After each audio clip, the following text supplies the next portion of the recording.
So next I'm gonna have Angela lay down on her right side with her head over here. And this is where your props kind of come in. And we're gonna have Angela lay down on the large Myo ball. And we want most of the ball to be behind her. We want very little to be in front. And then we're gonna create a pillow or a blanket, something for head support. So she might extend her lower arm and put the blanket over the top, kind of finding a way that she can get comfortable here. And you'll have to do the same at home. So your rib cage is going to be elevated on the ball, and then I'm going to take a block, or at home you could use a pillow or a blanket, something between your knees to kind of keep the knees in alignment. And then she's going to bend her bottom knee a little bit. So bring your knees up a little more towards your hips so that you're more balanced. All right, do you feel okay there? And you can bend your elbow and bring your lower hand into a comfortable position. So as she inhales, she's gonna bring the upper arm over her head, over the ear, and then she's gonna let it circle all the way around.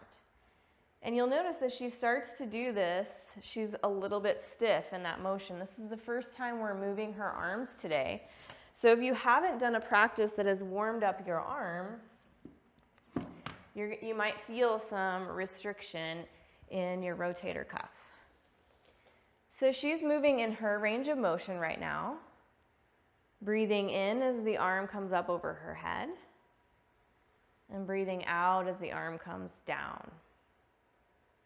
So I'm going to have her start to now roll her whole rib cage. She's starting to open up a little bit more. So as she rotates her arm, the rib cage is rolling back towards me. She's able to get fuller range of motion in her shoulder. And she's using the back part of that ball to support her weight as she opens the rib cage. So we'll have her do that 2 more times. And you guys 2 more times at home.